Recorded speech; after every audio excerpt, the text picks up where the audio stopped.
Story 1. My promised bride told everyone she was ruining her perfect love story with my best friend during her wedding speech. So I left her at the altar and cut all ties. Now she is begging me for a second chance. I am going to start by saying that I have always been someone who appreciates stability. I am not a person with a wide social circle, but I have always maintained solid relationships, my family, a couple of good friends, and above all, my best friend, Jake. Jake is the type of person who brightens any room he enters, extroverted, fun, and charismatic. He always knows how to make others feel comfortable. That is why, since we were teenagers, he has been like a brother to me in many ways. Jake was the person I trusted most. Our friendship began in high school and, over time, became one of those unbreakable connections. We shared many things, successes, failures, and moments that marked our lives. So when I met Rachel, it was no surprise that Jake was one of the first people to know.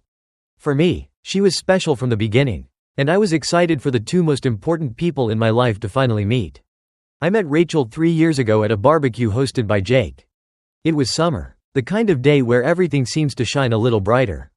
Rachel was there as a guest of a mutual friend, and from the moment our eyes met, I knew something big was about to happen. She had a smile that seemed to light up everything, and her laughter was contagious. We spent almost the entire night talking, and in the end, we exchanged numbers. When I told Jake about Rachel, he seemed excited for me. It was typical of him to be happy about the good things that happened to me. When I told him I was planning to ask her out, he encouraged me, as he always did. From the beginning, Jake and Rachel seemed to get along. At first, I was happy to see that my best friend and my new girlfriend had such a positive connection. I never thought that connection could be something more. Rachel and I started dating shortly after the barbecue, and our relationship progressed quickly. We had a lot in common, our plans for the future, our sense of humor, even small details like our taste in the same type of old movies. Rachel was someone who always seemed interested in improving, in growing as a person, and that inspired me. I fell in love with her without a doubt.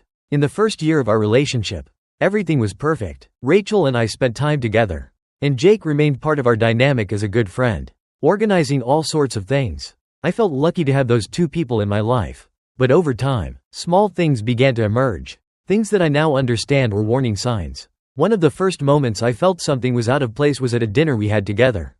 Rachel had prepared her famous lasagna, and while we were eating, Jake started joking with her about something that had happened in a message he had sent her earlier. I did not quite understand what they were talking about, but I noticed that Rachel was laughing in a different way, almost nervously. When I asked what it was about, they both quickly changed the subject. I thought it was just silly, but that moment stuck in my mind. As time went on, I began to notice other things. Rachel and Jake exchanged jokes that seemed inside, something that did not bother me entirely but that I did not understand either. There were times when Rachel mentioned Jake more than usual, saying things like, "Jake is so good at this," or "Jake helped me with that." Although they were harmless comments, they began to accumulate in my head. I did not want to seem paranoid, so I decided to ignore it. When the second year of our relationship arrived, I decided I wanted to take things to the next level. I planned to propose to Rachel, and, as always, Jake was the first person I went to for advice. He helped me choose the ring and organize the proposal. In fact, it was he who suggested that I do it during the trip to the mountains that we had planned. The proposal was perfect, and Rachel said yes between tears of happiness. I thought that would be the beginning of a bright future together. During the following months, we began to plan the wedding. Rachel was excited, but not quite as I expected. There were times when she seemed distant, almost as if something was worrying her. When I asked her if everything was all right, she always replied that she was just stressed about the preparations. I wanted to believe her. After all, organizing a wedding is not easy. Jake continued to be an important part of our lives. He even offered to help with some of the wedding arrangements. I considered it a kind gesture, although deep down, there was something that continued to bother me. Every time Rachel and Jake were together, the atmosphere changed subtly. Sometimes I would find them talking in the kitchen in a lower tone than usual or sharing laughter that seemed private. When I saw them, I tried to convince myself that it was just my imagination. I did not want to ruin what we had with my insecurities. The week before the wedding, there was a moment that should have made me react. Jake came over to help me with some arrangements, and while we were working, he mentioned something about how life changes after marriage. His tone was strange, almost as if he wanted to say something else. When I asked him what he meant, he shrugged and quickly changed the subject. Again, I decided to ignore it. Finally, the wedding day arrived. I was excited, although also a little nervous. Everything was perfectly planned: the venue, the music, even the small details like the flowers that Rachel had chosen so carefully. But there was something about her that I could not decipher. Her smile, although beautiful, seemed forced. I tried to convince myself that it was just nerves. After all, it was a big day. The wedding day began like a dream come true. I woke up early, full of excitement and nerves. Rachel and I had worked so hard to make sure every detail was perfect. The venue was impressive, a large garden surrounded by ancient trees and decorated with lights hanging like stars. Everything seemed like something out of a romantic movie. Jake arrived early that morning to help me get ready. As always, he had that relaxed and confident air that managed to calm me down. He joked about how awkward I would probably look trying to dance the waltz later. But he also told me how proud he was of me. "Today is the beginning of your best chapter," he said, patting me on the shoulder.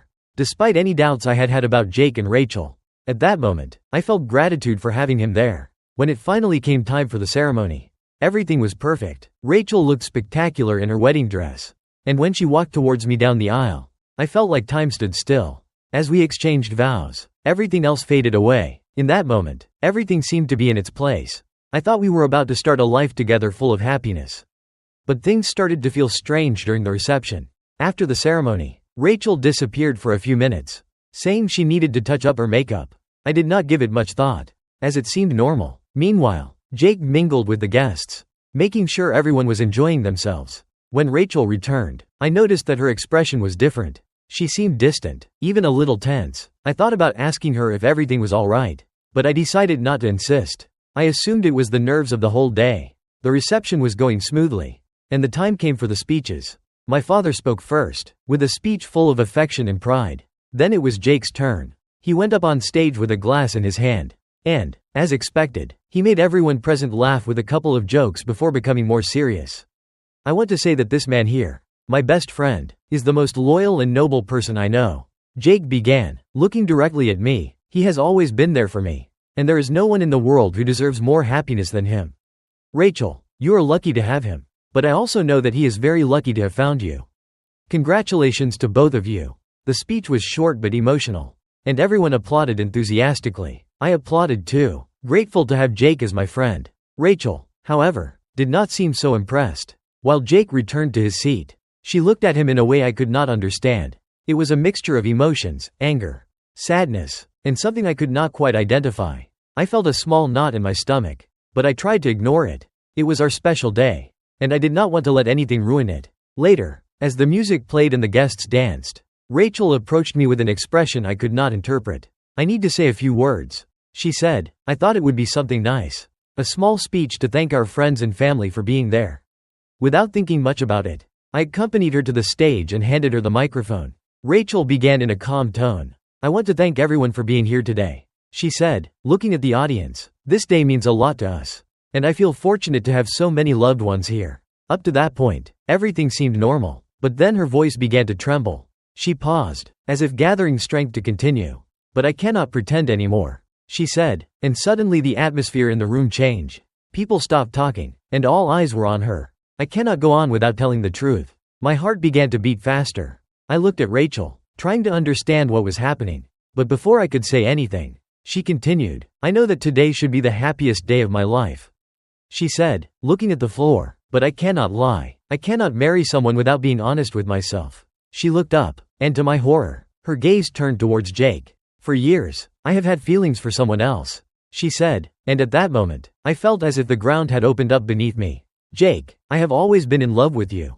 There was a moment of absolute silence in the room. No one knew how to react. I felt like I could not breathe, as if someone had punched me in the chest. I looked at Jake, waiting for some kind of explanation. But his expression was one of complete surprise. He seemed as shocked as I was. Rachel continued, as if she had been saving those words for years. "I tried to ignore it. I tried to move on. But I cannot. Today, here in front of everyone, I had to tell the truth. I wanted to scream, to stop her, to do something to end this nightmare. But I was paralyzed. All I could do was watch as she destroyed what was supposed to be the happiest day of my life."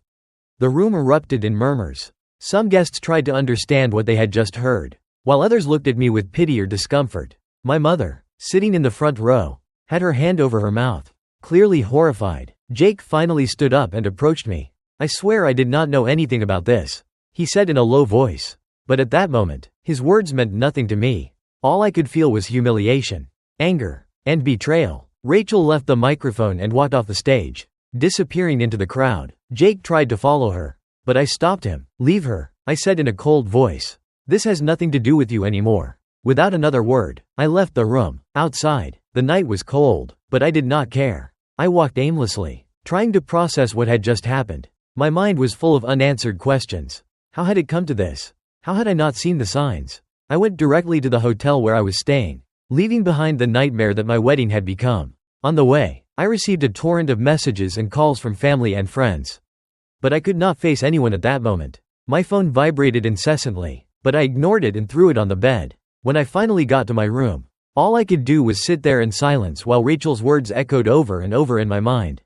I have always been in love with Jake. Every time I remembered it, I felt as if a knife sank deeper into my chest. I never thought something like this could happen to me, much less from the people I trusted most. After a few minutes of absolute silence, anger began to take over. How could Rachel do this to me? And in front of everyone? More importantly, how blind had I been not to notice? I knew Jake and Rachel had always gotten along well, but I never imagined that understanding could mean something more.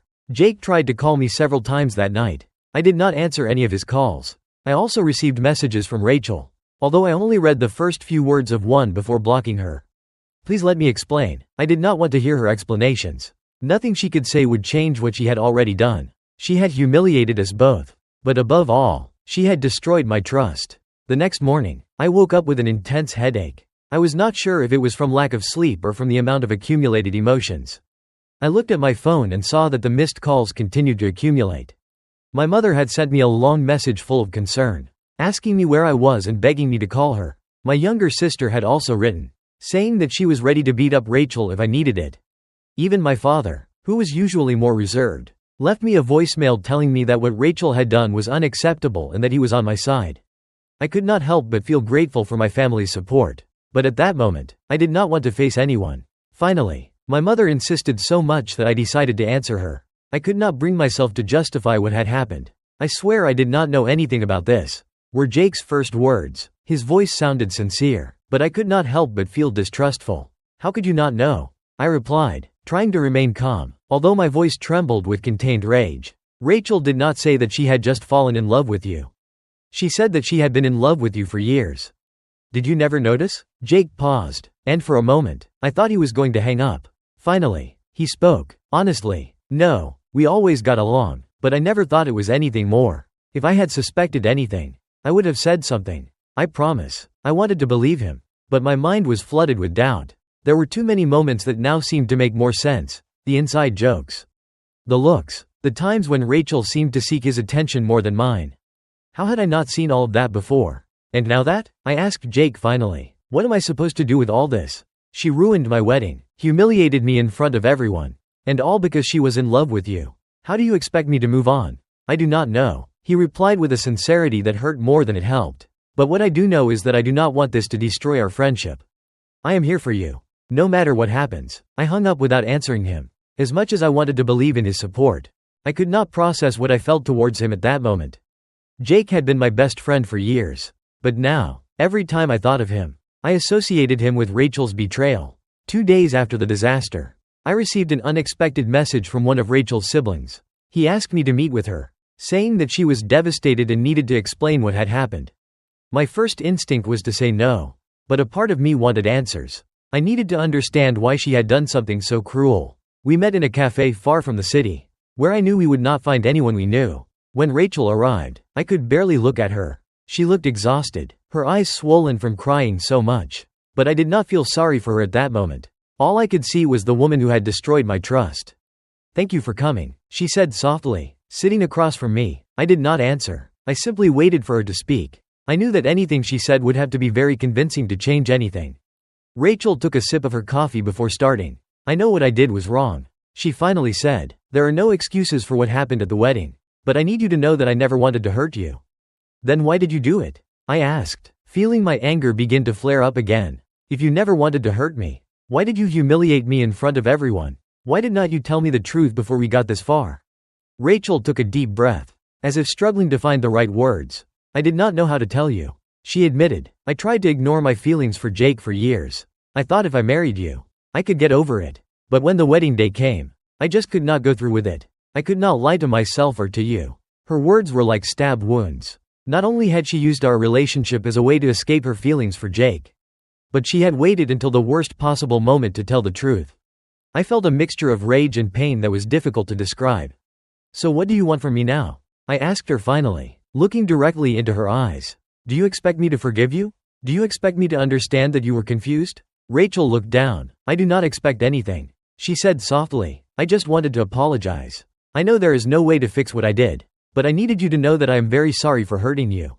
I did not answer immediately. Part of me wanted to yell at her, to unload all the pain I was feeling, but I knew it was not worth it. Rachel had made her decisions, and I needed to make mine. I stood up from the table, leaving her sitting there without looking back. I knew there was nothing more to say. That night, I made the decision to go ahead with the process of annulling the marriage. Rachel was not going to have any part in my life, and although I still had doubts about Jake, I knew the first thing I needed was distance. Several days passed since my meeting with Rachel, but the weight of everything that had happened continued to crush me. Messages from Rachel continued to arrive. Even though I had blocked her on all social media, I realized that I could not stay in my apartment any longer. Every corner reminded me of Rachel. The table where we had dined so many times. The walls that still had pictures we had chosen together. I needed to get out of there and start over. That week, I decided to take some time off work and drive to a cabin my parents had in the mountains. It was a place that had always brought me peace. Away from the noise and complications of everyday life. I needed it more than ever. As I drove, my thoughts were a whirlwind. I could not help but wonder if Jake had been completely honest with me. I wanted to believe him when he said he did not know anything about Rachel's feelings. But my mind kept going back to those moments when they seemed too close, the jokes. The looks that now took on a new meaning. Although he insisted that he had not reciprocated those feelings, the doubt was still there. Like a slow poison, when I arrived at the cabin, I felt relieved by the silence that surrounded me. There were no signs of the life I had left behind. Only the sound of the wind among the trees and the occasional singing of birds. I spent the first few days simply existing, walking through the forest, reading old books, and trying to find some clarity amidst the chaos. However, the tranquility did not last long.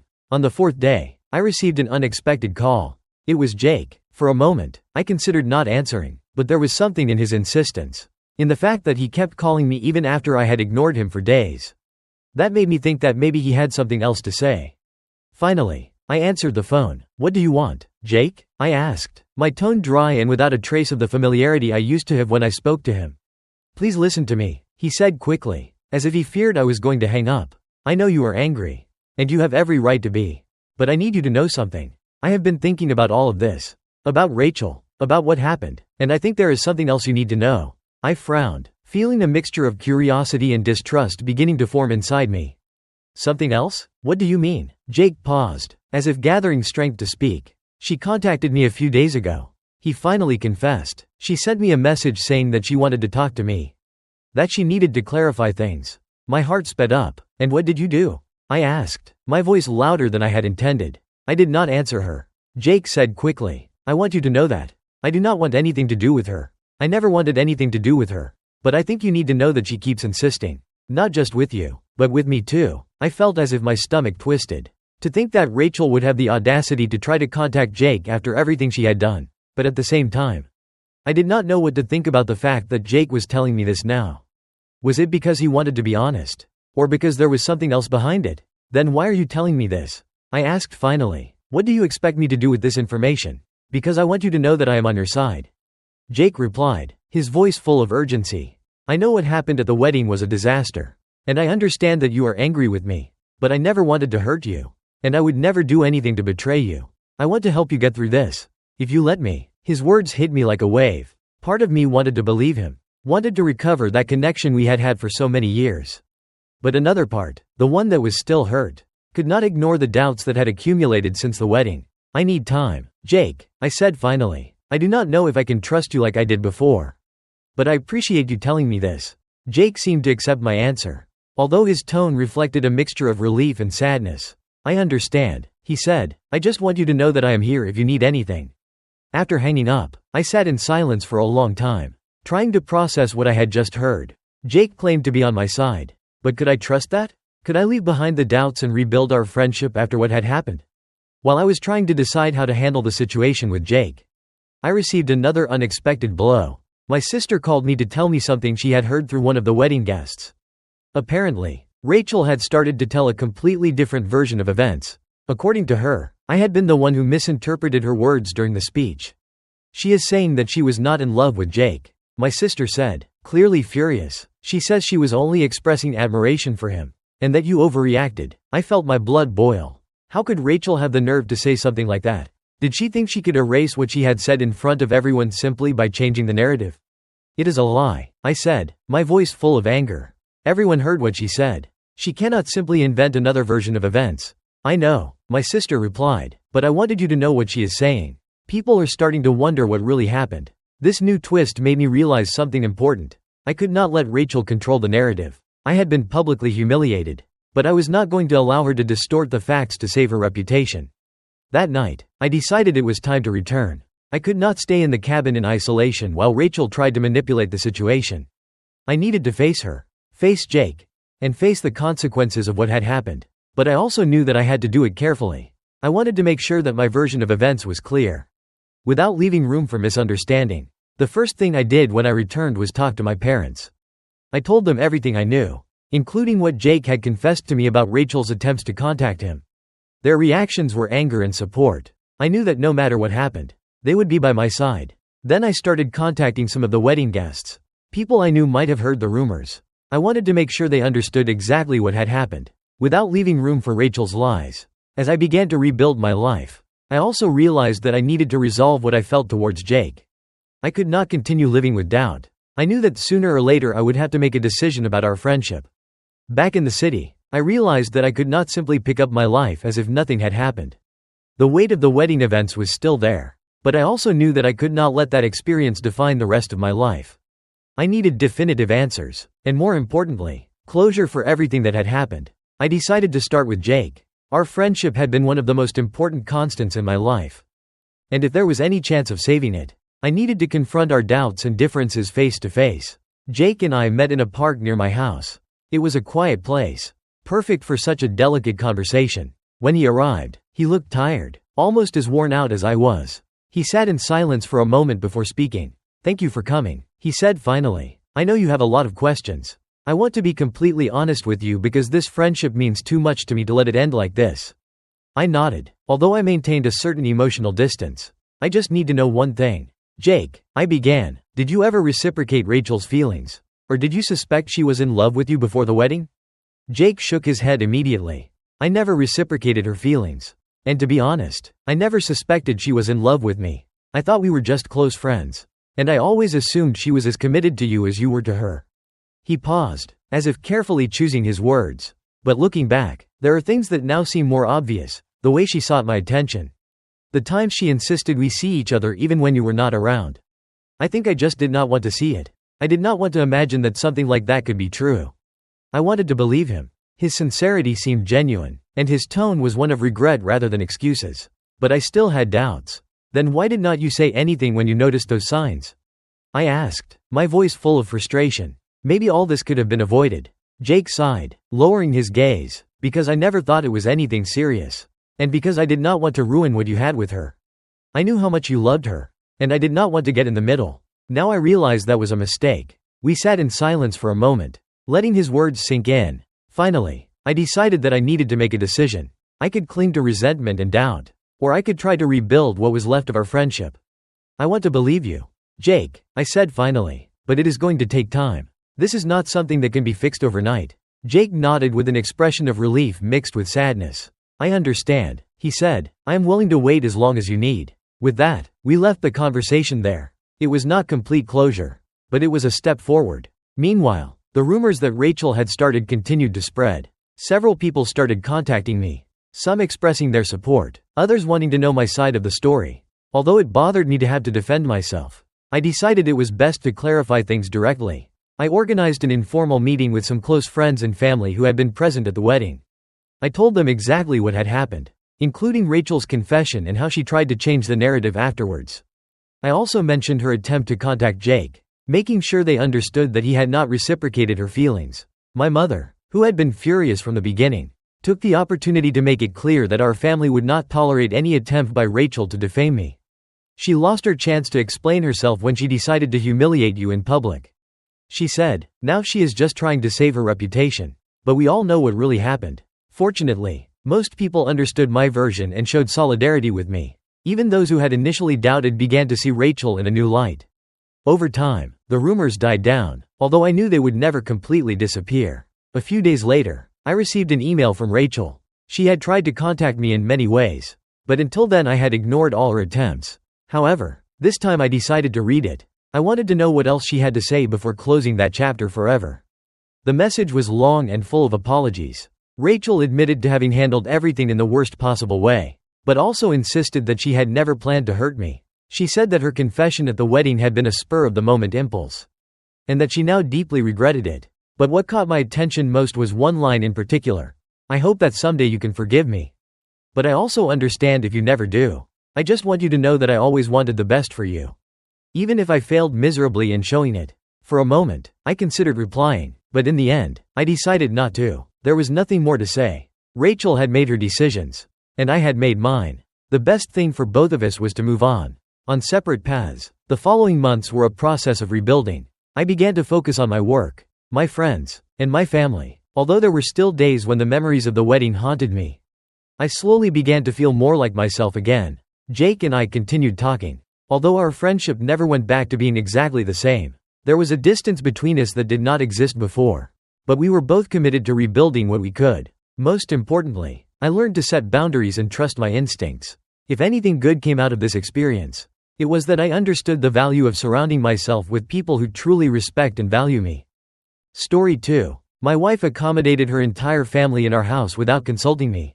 We ended up arguing, and she called me a loser, an orphan. So, I took a secret action that no one expected.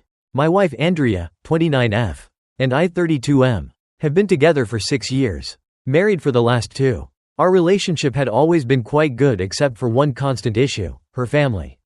Andrea has a rather large family. Her parents and 3 siblings have always been very close, living in a house that their grandfather left them as inheritance. Although I did not grow up in a healthy family environment, I understood and appreciated their closeness.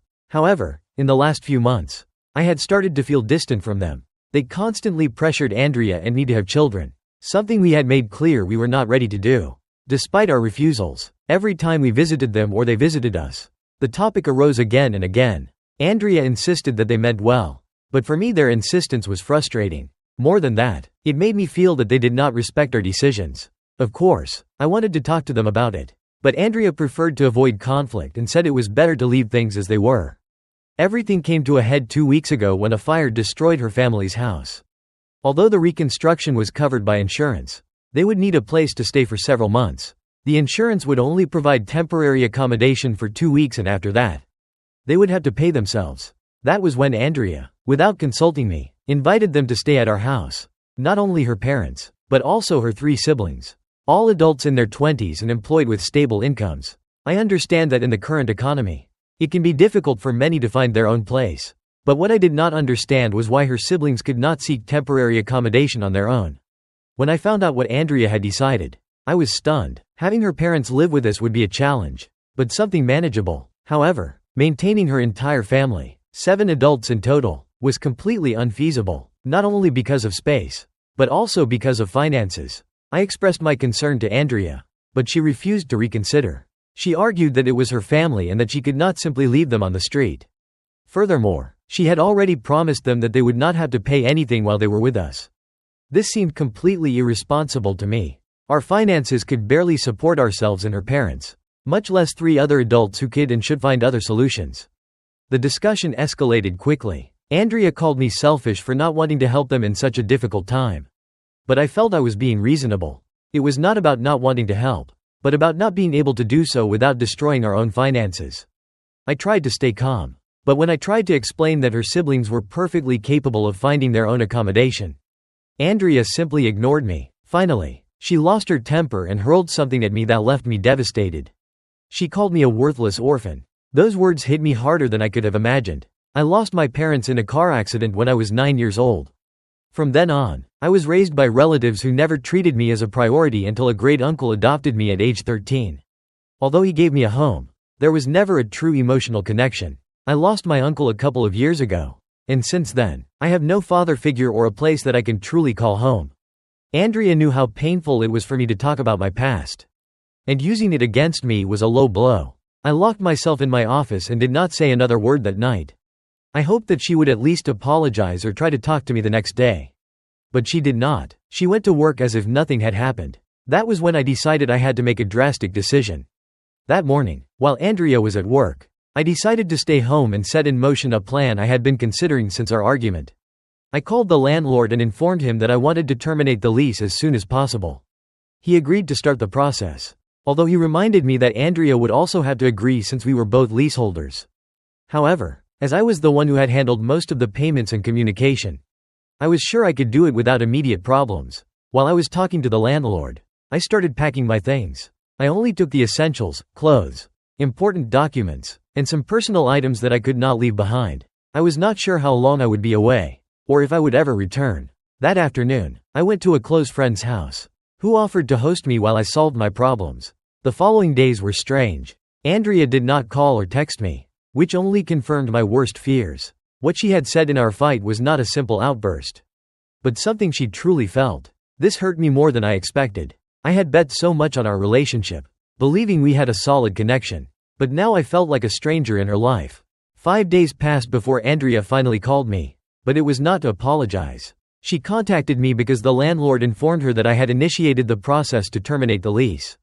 When I answered her call, her tone was full of anger. She accused me of being childish and of taking things too far.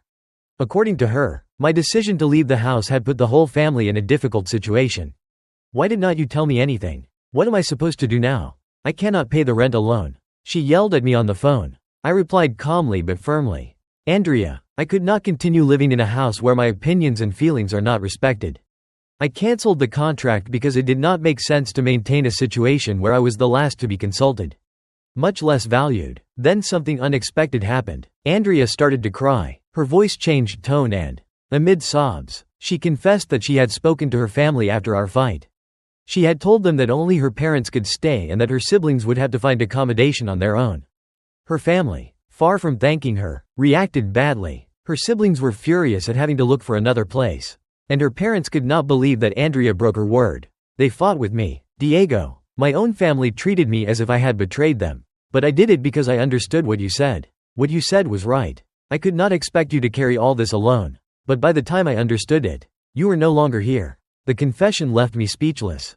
On the one hand, I felt a small satisfaction that, at least in part, she had understood my position. But on the other hand, I was still hurt by what had happened before. It had reached a point where I did not know if our relationship could recover. I told her that I needed time to think. Andrea, tearfully, accepted. She did not insist or pressure me, which was a change from her attitude in our last discussion. A couple of hours after that call, I received messages from her parents. It was the first time they had contacted me since all this began. To my surprise, it was not to criticize me. They apologized. They told me that they had reflected on what had happened and understood that they had crossed boundaries by expecting me to accommodate them all without any conversation or prior agreement. We know we made mistakes. The message said, Andrea explained your point of view and we want you to know that we did not want to put you in this position. We are sorry to have made you feel pressured and we hope you consider talking to Andrea to fix things. That night I felt more confused than ever. My anger towards Andrea had not dissipated, but the words of her family made me reflect. I decided not to respond immediately to either Andrea or her parents. I needed more time to process everything. However, deep down, something had changed. Andrea had confronted her family, something I never thought she would do, and they had taken a step back by apologizing to me. It was a small indication that perhaps things could improve. The next day I decided to talk to a friend I fully trust. He advised me that even if I was considering divorce, I owed Andrea a serious conversation before making any decision. If you really believe she is the person you want to be with, you need to listen to her. If it does not work, at least you will know you did everything you could. After reflecting, I sent a message to Andrea. I told her that we could talk in person, but that she needed to be honest with me about what she expected from our relationship in the future. She responded immediately saying she was willing to talk whenever I was ready. That same afternoon, I went to our house to talk to Andrea. I did not know what to expect. Part of me feared it would be a conversation full of recriminations, but another part hoped that we could truly understand each other. When I arrived, Andrea greeted me with an unexpected hug. She immediately started crying, And I knew this was not going to be easy for either of us. We sat on the couch and started talking. Andrea apologized again, this time in more detail. She admitted that she had made a serious mistake by inviting her whole family without consulting me. And even worse, by saying such hurtful things during our fight. She explained that she had felt trapped between her loyalty to them and her relationship with me. When the fire started and my family asked me for help, I felt I had to say yes without thinking. I have always been the one who takes care of them, Diego. And at the time I did not see how selfish I was being by not taking you into account. When you left, I understood that my decision was affecting not only our relationship but also my own ability to manage the boundaries with them. I thanked her for being honest. But I was also clear about my feelings. I told her how much it had hurt me that she used my past against me. Something she knew was a deep wound. She lowered her gaze, clearly repentant. I know, Diego. And there is no excuse for what I said. I was furious. But that does not justify having used something so personal to hurt you. I feel horrible since then. And if I could go back in time, I would never have said it. It was a difficult time for both of us. But somehow I felt relieved to hear her sincerity. After talking about our emotions, we went on to discuss what to do with her family and how to prevent something like this from happening again. Andrea told me that she had talked to her siblings after our argument. She explained to them that they could not stay with us and that they should look for accommodation on their own. Their reaction had been as expected. Negative. Her siblings were upset, arguing that as family, she had an obligation to help them. They even accused her of prioritizing me over them. That was one of the most difficult moments for me. Andrea admitted, I have always done my best for them. But this time I realized it was not right to continue letting myself be manipulated by their demands. It hurt me, but I told them they could not stay here. When I asked her what had happened to her parents, she said that they had been more understanding, although they were still disappointed that they could not all stay together as a family. However, in the end, they found a temporary arrangement with help from the insurance and close friends. I think it also helped that you left, Diego. Andrea confessed. That made them reflect on how much our fight had affected them and how much we were asking of you in our relationship. We decided that the best thing would be to establish clear boundaries with her family in the future. We both agreed that she could continue to be close to them, but without it affecting our relationship or our decisions as a couple. Andrea even suggested going to couples therapy to learn to communicate better and handle situations like these without going to extremes. Before I could respond, Andrea said something that took me by surprise. Diego, there is something else I want to tell you. I think I am pregnant. Time seemed to stop. For months we had discussed not being ready to have children. But now it seemed things had changed. Andrea explained that she had been feeling different for days and that although she had not confirmed it, she was almost certain it was true. I did not plan to tell you yet. But I feel that after everything we have been through, you need to know. I do not know if this changes anything for you. But I want you to know before we make decisions about our future. I was speechless. On the one hand, the idea of being a father at that moment overwhelmed me. But on the other, I felt a spark of hope. Perhaps this challenge could be an opportunity to start over. To build something stronger together. I told her that I needed time to process this new information. But that I was not closing any doors. Andrea nodded, giving me the space I needed. After that conversation, I took a couple of days to reflect. I talked to friends, who encouraged me to consider couples therapy as an option to save our marriage. I felt that Andrea was really willing to change and her sincerity gave me a reason to give her another chance. Finally, I sent her a message and told her I was willing to try to work things out. As long as we both worked on our faults and committed to making real changes. Andrea accepted without hesitation. We decided to look for a couples therapist immediately. Something we had never considered before but which now seemed essential. We also agreed to stick together as a team, facing whatever came, even the possibility of a baby. I returned to the house after several days of absence. Although I was still processing everything, I felt that this step was necessary if we wanted to rebuild our relationship. Andrea greeted me with a mixture of relief and nervousness. Although we had talked and agreed to try, the weight of what had happened still hung in the air. Despite that, I decided it was best to focus on moving forward. Our first big task was to find a couples therapist. We both knew we would need professional help to overcome what had happened. We found a therapist recommended by a friend. And after the first session, I knew we had made the right decision. From the beginning, she challenged us to confront our communication problems and to be honest about our emotions. Even when it meant having uncomfortable conversations. One of the most difficult points we discussed in therapy was how Andrea handled the dynamics with her family. She admitted that for years she had assumed the role of mediator and problem solver for them. This made her feel important and needed, but it had also generated a toxic relationship where her family's demands always took priority. even at the expense of our marriage. I felt that if I was not there for them, I would disappoint them, Andrea explained during a session. But now I understand that I was also disappointing myself. It was necessary that Andrea went alone to visit them to prevent my presence from escalating tensions. She spent almost 2 hours with them, and when she returned home, she was visibly exhausted. It was as difficult as I expected. She said, sitting on the sofa, "My brothers were furious. They said I was changing and that I was no longer the same sister who always supported them. They even accused me of being influenced by you. My parents tried to mediate, but in the end, they also sided with them." Andrea told me that she had tried to explain how our relationship had been affected by the constant demands of her family.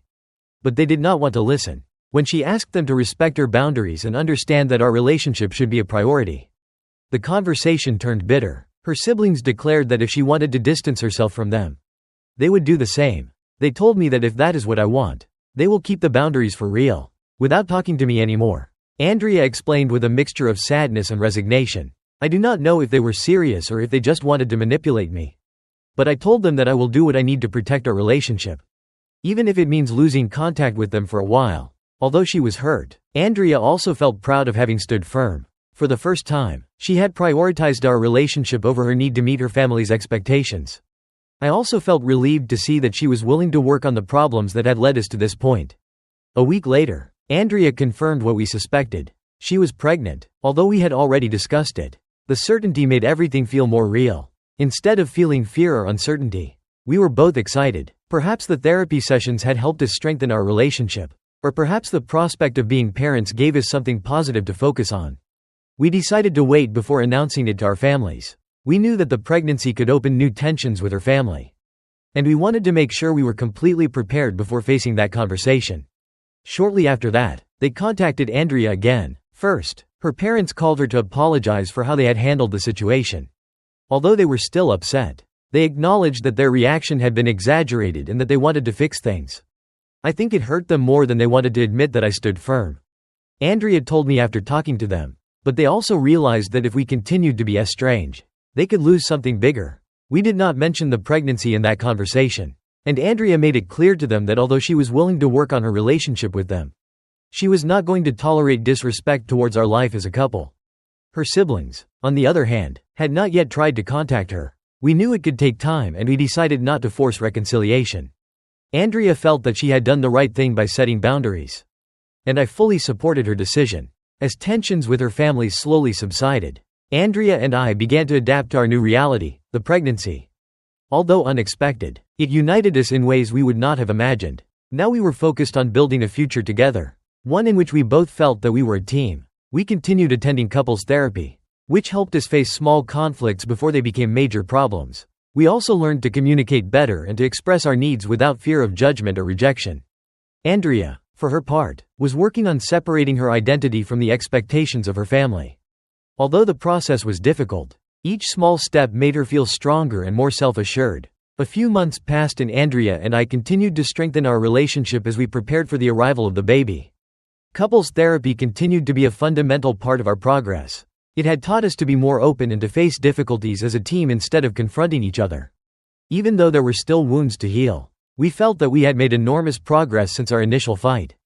Andrea was much more aware of the importance of setting boundaries with her family, and I learned to express my feelings more constructively. Although not everything was perfect, working together had restored our confidence in our marriage. Approximately in the 6th month of pregnancy, Andrea decided to tell her family the news.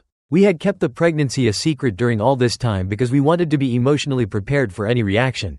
Finally, Andrea felt it was the right time to talk to them. Her parents received the news with joy, although at first they were a little surprised that we had waited so long to tell them. Her mother cried with happiness and her father, although more reserved, expressed his excitement by saying that he was looking forward to meeting his grandson or granddaughter. However, her siblings reacted differently. Although they were not openly hostile, it was evident that they still harbored resentment for the way Andrea had handled family tensions.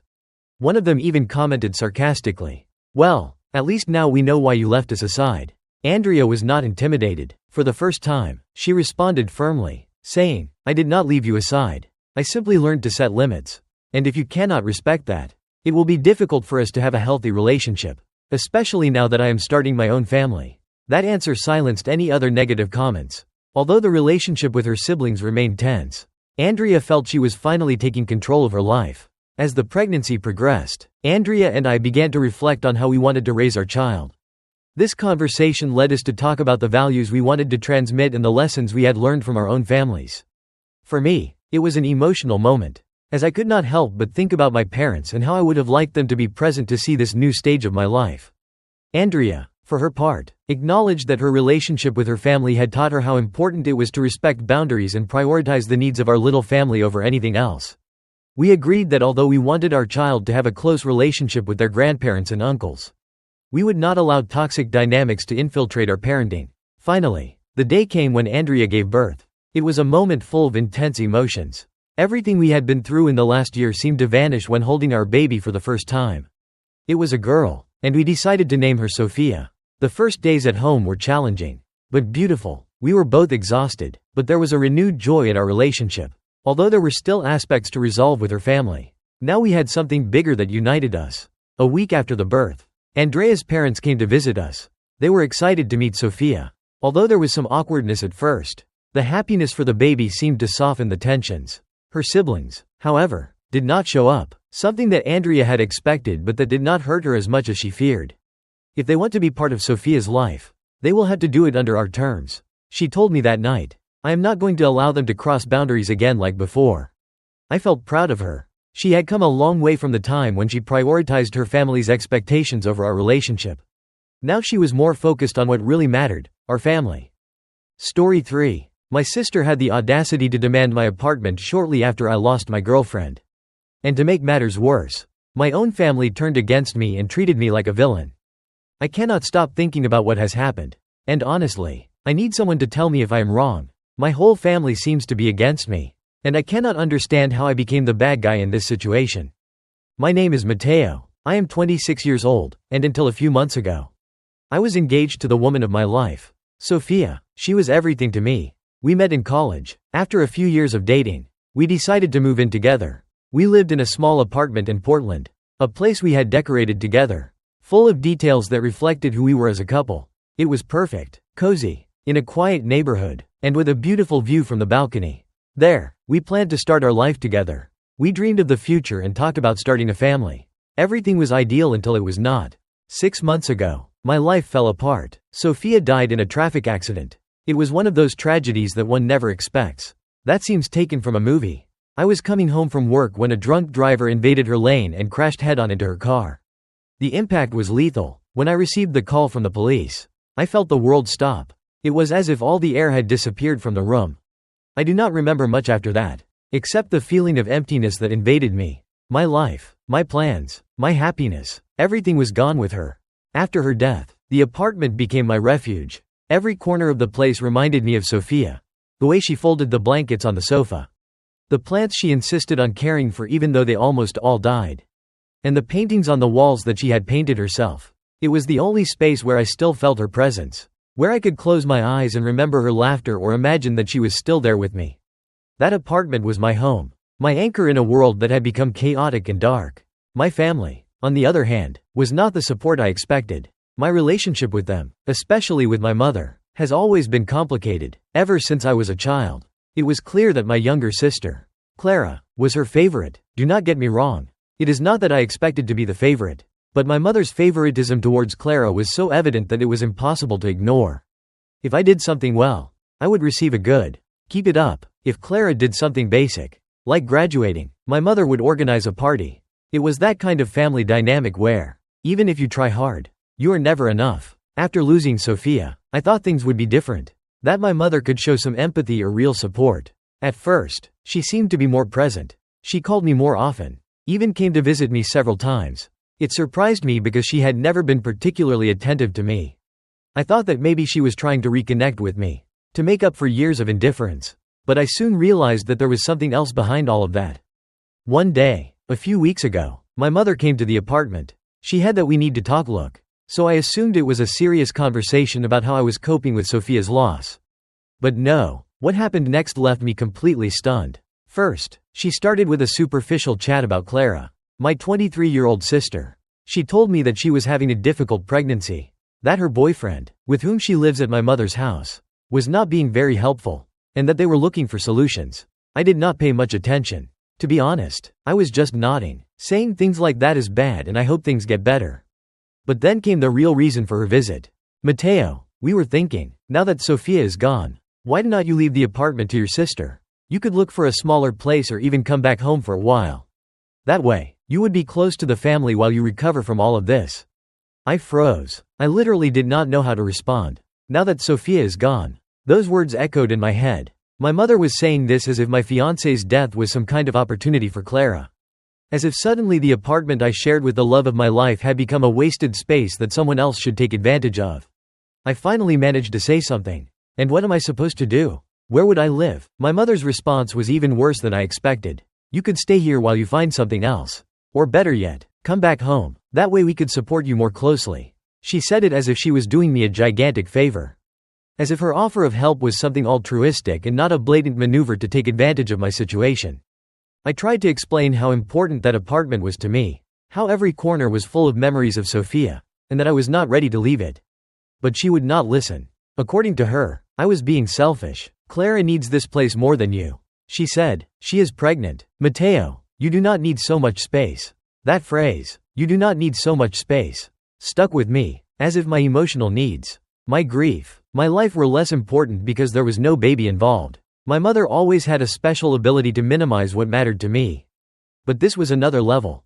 I told her no, clearly and bluntly. I explained that I was not going to leave my apartment, that I needed that place to process what was happening. She did not argue at that moment, but it was clear that she was not satisfied with my answer. I thought that was the end of the conversation. How naive I was. The next day, Clara showed up at my apartment. She was not alone. My mother came with her. As if this was some kind of intervention. Clara had obviously been rehearsing what she was going to say. She sat on my sofa as if it were already hers and started talking. Matteo, I know this is difficult for you, she said with that voice she used whenever she wanted something. But I need to ask you a favor. This place is perfect for me and the baby. It is close to Tomas's work, her boyfriend, and the neighborhood is quiet. I do not want to sound selfish, but it would be a great relief for me to be able to move here. Just until the baby is born. After that, we will see. I raised an eyebrow. Just until the baby is born. I knew perfectly well that was a lie. If I let them have my apartment, I would never get it back. But what angered me most was how Clara did not even mention what this place meant to me. She did not care. She only saw what she could gain. Look, Clara, I said, trying to stay calm. I understand you are going through a difficult time. But this apartment is important to me. It is where I lived with Sofia. I cannot just leave it. Clara put on a martyr's face. As if I were being the worst brother in the world. But Matteo, she said with a hand on her belly. As if that reinforced her argument. I am pregnant. I cannot continue living with mom, and besides, I need to be closer to work. This place is perfect. I am just asking you to help me a little. Is that too much to ask? That is when I exploded a little. Is that too much to ask? Clara, this place is all I have left of Sofia. You have not even considered how I feel. Why do you think your pregnancy entitles you to everything you want? My mother immediately intervened, probably to prevent the discussion from getting out of control. Matteo, you do not have to get like this. We are just talking. We know it is difficult. But you also need to start over. Clara is not doing this on a whim. It is for her baby. Cannot you see that we are thinking about what is best for everyone? What is best for everyone? Translation. What is best for Clara? Because, as always, my needs did not matter. At that point, I realized that I was not going to win this fight. My mother and my sister were determined to make me feel guilty until I gave in. It hurt because I had never been a priority for them. But this was a low blow. Even by their standards, I asked them to leave, saying that I needed time to think. Although I already knew that my answer would remain the same. During the following days, things got even worse. Clara started sending me constant messages, reminding me how difficult it was to be pregnant, how Tomas was doing everything possible to keep them afloat, and how this apartment was the ideal solution. My mother also kept insisting, calling me several times a day to make me feel guilty. I decided to ignore them, but that only enraged them more. Finally, a week later, I received a message from my mother that summarized the whole situation. I cannot believe how selfish you are being. Matteo, I always thought you were a more considerate person. But now I see that you only care about your own pain. Clara needs this place more than you. And I cannot understand why you do not see that. Your sister is pregnant. Do the right thing. The right thing? What did doing the right thing really mean? Abandoning the only place that gave me comfort in my worst moment? Giving in to their demands just because she was pregnant? I could not accept that. But I also did not know how to face them. After days of constant insistence, I realized that ignoring them was not going to work. Clara and my mother were determined to get their way. And every message, every call, only increased the pressure. But what really unleashed chaos was when they began to involve the rest of the family. First, it was a group message that my mother sent to all the cousins, aunts, and uncles, in which she painted a completely distorted picture of the situation. She said things like Clara is going through a very difficult time. And her brother Matteo, instead of supporting her, refuses to help her with something as simple as sharing his apartment. How is it possible that someone can be so insensitive when their own sister is expecting a baby? From there, the calls and messages began to arrive. My Aunt Luisa was the first. Matteo, I cannot believe what I am hearing. How can you refuse to help your sister in her time of need? Think about the baby, please. Then a cousin I barely talked to sent me a message. Hey bro, I know you have been through some tough stuff. But do not forget that family is the most important thing. Give the apartment to Clara. She needs it more than you. It was as if someone had opened the gates of hell and I was in the center of it all. Nobody seemed to care about what I was going through, about how grief still kept me trapped. For them, my pain was nothing compared to Clara's pregnancy. My frustration grew with each message. But I also felt powerless. How do you explain to an entire family that you are not the selfish monster that everyone thinks you are? What hurt me the most was receiving a message from my cousin Pablo, with whom I always had a close relationship. Pablo knew how much I had loved Sofia. He knew how devastating it had been to lose her. But even he wrote me something like, Matteo, I understand you are going through a difficult time. But we all have to make sacrifices for family. Perhaps this is an opportunity for you to start over. Opportunity? What was he talking about? This was not an opportunity, it was an unfair imposition. A complete lack of empathy. In the end, I decided to call my grandfather. He had always been the voice of reason in our family. Someone who was not afraid to say things as they are. My grandfather had been like a second father to me after my dad passed away. And I trusted his judgment more than anyone else's. I told him everything. How my mother and Clara were pressuring him and the rest of the family. And how they were treating me as if I were a villain for not giving in.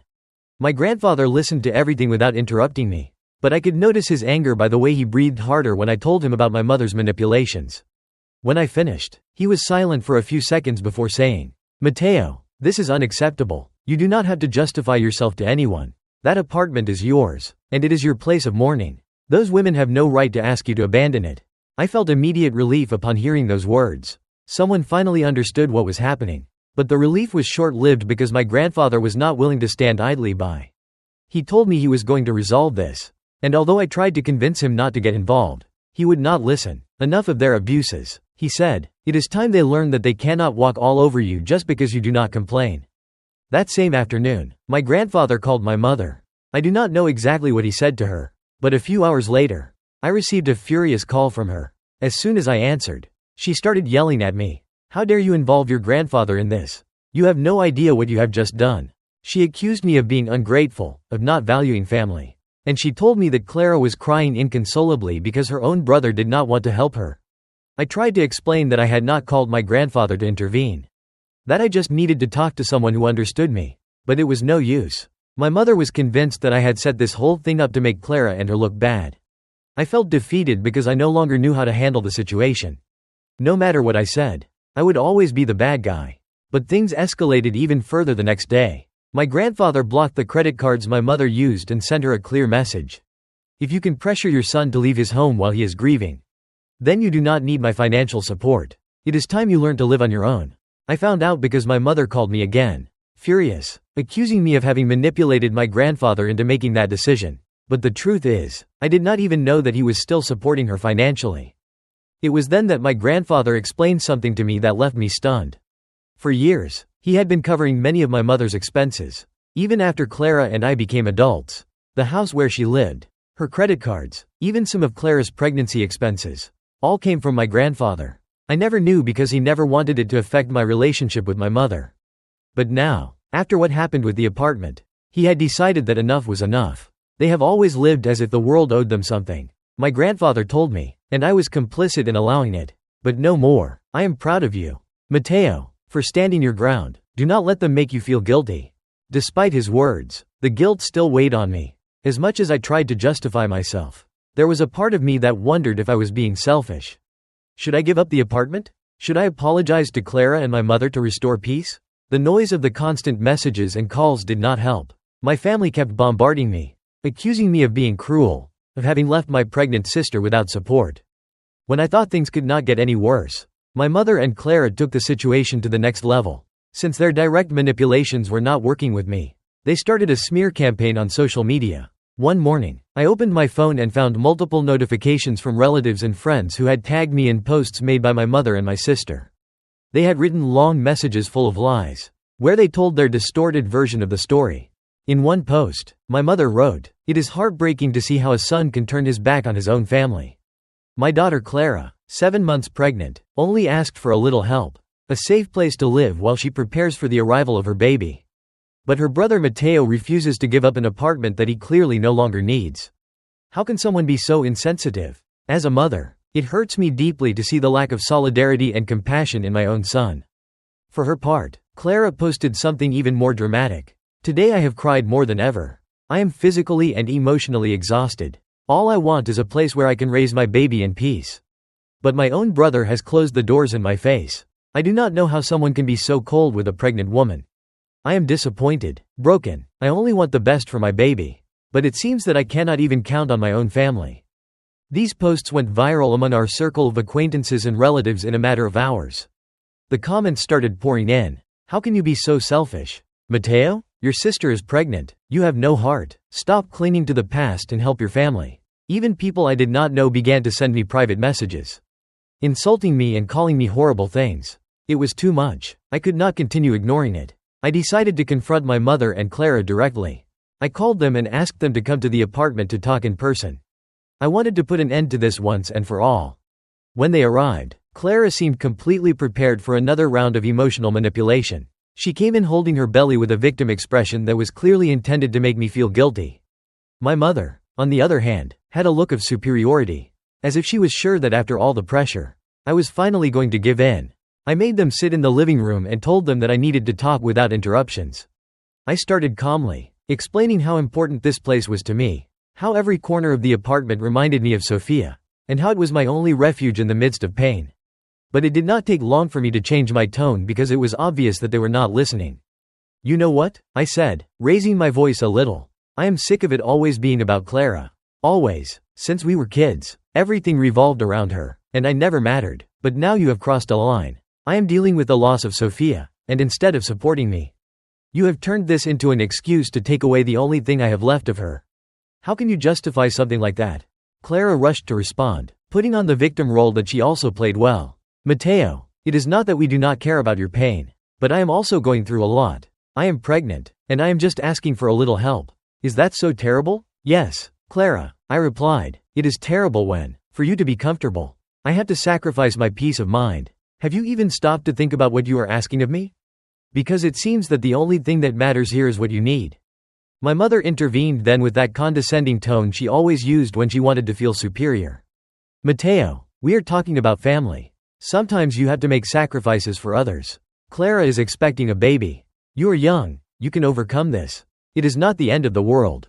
It was at that moment that I completely lost my patience. "Of course, it is not the end of the world for you, Mom, because you never cared, not even when I lost Sophia. Did you really care? All this time you were here just because you wanted to prepare the ground for this. To ask me for the apartment. It is not about family, it is about you always putting Clara above me. And I am tired of it." The room fell silent. My mother and Clara looked at me as if they could not believe that I had dared to speak to them that way. But I was not finished.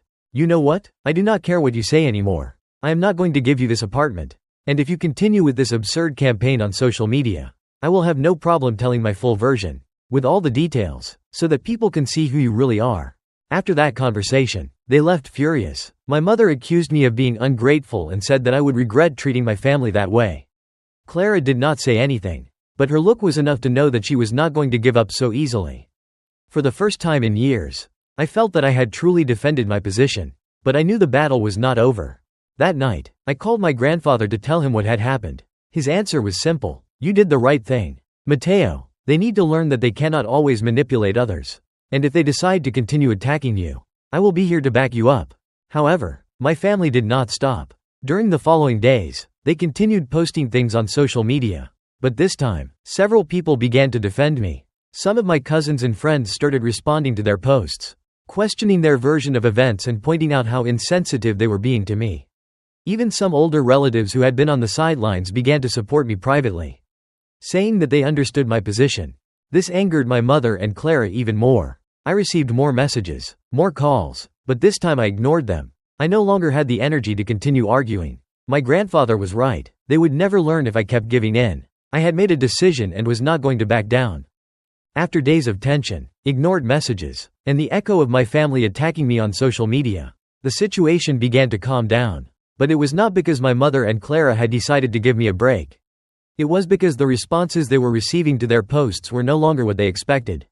More and more people began to question them, to ask why they were attacking me so publicly when it was obvious that I was also dealing with a huge loss. One of my cousins, Alejandra, even left a comment on one of Clara's posts that seemed to open many people's eyes. "Clara, I understand you are going through a difficult time, but have you stopped to think about what you are asking? Mateo lost Sofia just a few months ago, and that apartment is his way of processing his grief. Do you really think that taking away his home is fair? It is one thing to ask for help, but it is quite another to demand it without considering what he is going through." That comment triggered a conversation that my mother and Clara clearly did not expect. Several people began to write similar messages, questioning their narrative. Some mentioned that I had always been someone quiet and kind, and that it was strange that they suddenly painted me as a selfish person. Others recalled how much I had loved Sofia and how devastating it had been to lose her. Little by little, the image that my mother and Clara had tried to build of me began to crumble. Meanwhile, I focused on moving on. My grandfather helped me set clearer boundaries. He advised me to block my mother and Clara completely, at least for a while, and to focus on myself.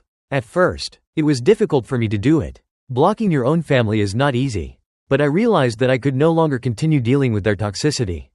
So, I did it. I blocked their numbers, their social media, and stopped interacting with anything related to them. During those days, I began to feel something that I had not felt in months: relief. Without the constant pressure and manipulation, I finally had the mental space to focus on what really mattered: my healing. I decided to go back to therapy, something I had stopped doing after Sofia's death because, at that time, I felt that nothing could help me. But now, with the support of my grandfather and some close friends, I realized that it was necessary. In therapy, I began to work not only on my grief for Sofia but also on the family wounds I had been carrying all my life.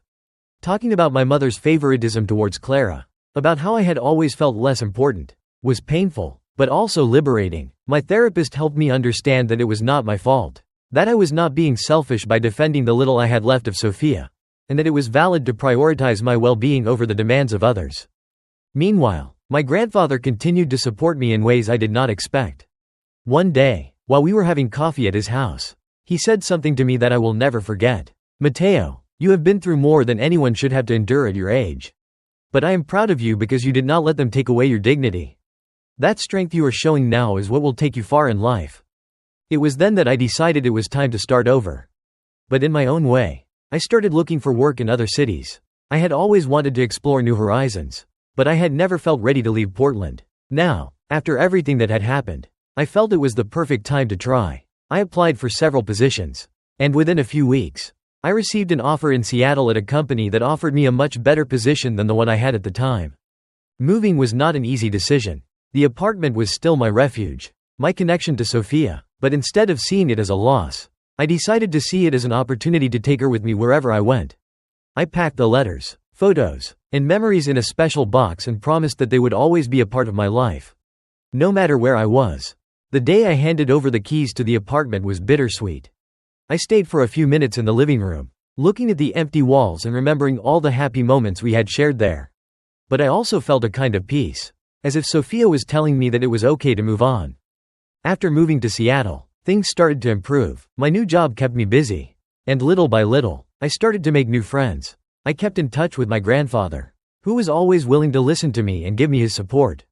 I also resumed contact with some family members who had understood my side of the story and had distanced themselves from my mother and Clara after the conflict. Speaking of them, their social media campaign eventually lost steam. Most of the people who initially supported them realized that what they were asking for was not fair. Clara had her baby a few weeks after I moved, and although I was not invited to the hospital nor was I informed directly, I knew from other relatives that she was fine. Despite everything, I was happy for her. I do not hold a grudge. But I do not feel the need to get close again either. Today, as I write this, I am in a better place.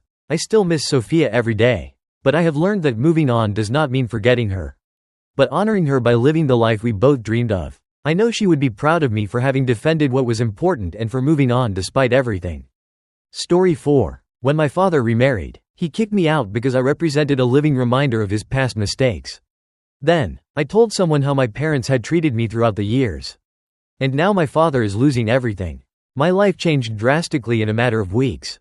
And it all started with my mother. I always knew that she was not happy with my dad, but I never imagined how far it would go. It turns out my mother had been having an affair with someone from her past. Someone she had lost contact with after high school. According to what I discovered later, they had been seeing each other in secret for almost 2 years until she finally decided to leave my dad and go with him. The thing is, it was not a simple goodbye. She literally disappeared for 2 whole weeks. At first, my father and I did not know what to think. Well, rather, my dad did not say anything. And I stayed in my room trying to ignore the chaos. But one day, as if nothing had happened, my mother returned to the house with divorce papers in hand. She said that she needed to close the chapter of her life and that she could not continue pretending. It was devastating, not because my parents were separating. I already knew they could not stand each other. But because my mother did something I never expected. She decided not to fight for my custody. She said that it was not the time for her to be a mother and that it would be better for me to stay with my dad. Yes, as if that were a great option. Because let me tell you that neither of my parents was ever an example of love or support. They always seemed more concerned about appearances than about me. My mom left shortly after signing the divorce and cut off all contact. Not only with me but with the whole family. She moved with her new husband somewhere in Europe, and I never heard from her again. And there I was, trapped with my dad. If my dad was cold before, after the divorce he became unbearable. He could barely look at me without showing that mixture of disgust and resentment. I think he hated me because I reminded him of my mother. According to him, I was living proof of his mistakes. But of course, he could not simply ignore me completely because that would affect his public image. My dad is the type of person who lives for what others think. He always forced me to dress well, behave perfectly in public, and smile at family gatherings. No one could suspect what was really happening at home. And what was happening at home was not pretty. My dad was almost never there. And when he was, he ignored me completely or spoke to me in such a hurtful way that I felt worthless. It was not physical, but words hurt as much as blows. He would say things like, "I do not know why you are still here. Your life is going to be a disaster like your mother's. Or the only reason I have not kicked you out is because people would talk." But the straw that broke the camel's back came a few months ago when he decided he did not want me in his life anymore. I was 17 years old and only 3 months away from turning 18. My father decided that this was the perfect age to get rid of me. The reason he was planning to marry his secretary. According to him, they needed a new beginning. And there was no room for me in that life. Although in retrospect, I think he simply did not want me there to remind him of his failed marriage. He told me that I had a week to pack my things and leave the house. As much as I tried to talk to him, explain that I had nowhere to go and no money to support myself, he did not care. He said that it was enough that he had allowed me to live under his roof for so long. He did not even want to help me with the paperwork for university, even though I had already been accepted into a couple of institutions. By that point, I had no savings because my parents had always forbidden me to work. According to them, if someone saw me working, they would ask uncomfortable questions about our situation at home. It was ridiculous. They had always been more concerned about appearances than about my well-being. So there I was, with no money, no support, and a week to find a place to live. In the midst of my despair, I had a nervous breakdown. I literally collapsed in the living room, crying and begging him to reconsider his decision. My father and his new wife simply ignored me. I remember she said something like, "Give him a couple of days. Eventually he will leave." It was the most humiliating moment of my life. I realized that I could not continue depending on them. So I decided to do something I had been avoiding all my life: talk. I had always been afraid of the consequences. But at that moment, I had nothing left to lose. I packed my things in a backpack and went straight to my paternal grandparents' house. I did not know if they would take me in, but I had no other option. When I arrived, my grandfather was the one who opened the door. He was surprised to see me but let me in. It did not take long for him to realize that something was wrong. He asked me what had happened, and that is when I burst into tears and told them everything. I told them how my dad treated me, how he was kicking me out of the house, and how I had nowhere to go. It was the first time I said those things out loud. And the truth is, I felt relieved. My grandparents were outraged. They could not believe that their own son would treat me that way. Even though they had always been quite strict, they were also people who valued family. They told me not to worry, to stay with them, and that they would take care of everything. My grandparents reacted in a way I never expected. Although I always knew they were people with strong character, I did not think they would take my side so quickly. Especially because my dad had always been their favorite son. But after hearing everything I told them, it seemed that something in them broke. My grandfather, who is normally very reserved, was furious. I remember him clenching his fists while he listened to me, as if he were trying to contain himself. My grandmother, on the other hand, could not help but cry. She hugged me so tightly I could barely breathe and assured me that I was not alone anymore. That night, my grandparents made a decision. They told me I could stay with them as long as I needed and that I did not have to worry about anything else. My grandfather even promised he would take care of my university studies. Something I never expected to hear, considering he had always been very strict about money matters. But what I did not know at that moment was that their plans went far beyond just helping me. The next day, my grandfather did something that changed everything. He went directly to the family business where my dad worked and took drastic measures. To give you some context, my grandfather owns a business that has been in our family for generations. My father had been working there for several years. Although he had never been particularly good at his job, I always thought my grandfather kept him there just because he was his son. But apparently, his patience had reached its limit. That same day, my grandfather decided to fire my dad. It was a decision as unexpected as it was blunt. According to what he told me later, he had plenty of reasons to do it, since my dad was not only incompetent at his job but had also made several mistakes that had cost the company money. But what really motivated my grandfather was the way he had treated me. He said he could not allow someone like him to continue representing our family. Especially after what I had gone through. When my father found out that he had been fired, it did not take long for him to explode. He started sending me text messages full of hate, blaming me for everything that was happening to him. He said things like, "You are an ungrateful person or you ruined my life because of your whims." He even said that I was exaggerating everything I had told my grandparents. That in reality, I had never had any reason to complain. But those messages only served to confirm that I had done the right thing by speaking up. For the first time in my life, I did not feel guilty for defending myself. Meanwhile, my grandparents did not waste any time. My grandfather not only fired my father but also began to take steps to ensure that he could not take advantage of the family anymore. For example, the house where my dad lived was a property that belonged to the company. Part of the benefits package that my grandfather offered to his high-ranking employees. But since my father no longer worked there, technically he no longer had the right to stay. So my grandfather initiated the procedures to evict him. The irony is that my dad had given me only a week to leave the house. But now he had a deadline of 4 weeks to find a place to live. It was a turn of events that I never saw coming. And although I tried not to rejoice in my father's misfortune, I could not help but feel a little satisfaction at seeing how the situation was reversed. On the other hand, the relationship with my grandparents began to improve in ways I never imagined.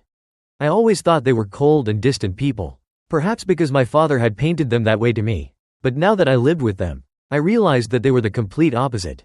They genuinely cared about me. Something my parents had never done. They asked me how I was. They listened when I spoke. And they made me feel like I really mattered.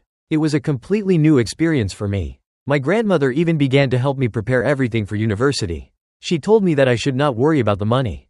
That they would take care of covering my expenses. She also offered to buy me a used car so that I could move around easily when classes started. It was a gesture that left me speechless because I had never received that kind of support from my parents. For them, everything was an obligation, but with my grandparents, I felt for the first time that someone did something for me because they really cared. Despite all this, there were still problems to solve. My father, furious at having lost his job and his house, decided to sue my grandfather for wrongful dismissal. It was a desperate move. But not unexpected. My grandfather, however, was not worried. He told me that he had a team of lawyers ready to face anything my father tried and that he had no chance of winning the case. Apparently, my grandfather had carefully documented all of my father's mistakes at the company. So he had plenty of evidence to justify his dismissal. What surprised me most was that despite everything that was happening, my grandparents never blamed me for the situation. On the contrary, they constantly told me that I had done the right thing by speaking up. My grandfather even confessed that if he had known earlier how my parents treated me, he would have intervened much sooner. That made me realize that although I had been through a lot, I was finally surrounded by people who really cared about me. After my father filed the lawsuit against my grandfather, Things started to get more tense. Although my grandfather remained calm and confident, I could not help but feel guilty. I felt that somehow all this was my fault. If I had not spoken up, if I had remained silent as I always did, my father would not be facing so many problems. But every time I expressed these thoughts, my grandparents reminded me that I had done nothing wrong. They told me that my father was simply facing the consequences of his own actions. The legal process began a couple of weeks after my father filed the lawsuit. At first, I thought it would be a huge scandal in our family, but it turned out that most of our relatives were already aware of the situation. According to my grandparents, several relatives had begun to cut ties with my father after learning how he had treated me.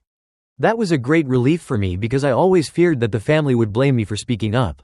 But instead, they offered me their support. Even some uncles and cousins with whom I did not speak much sent me messages to make sure I was okay.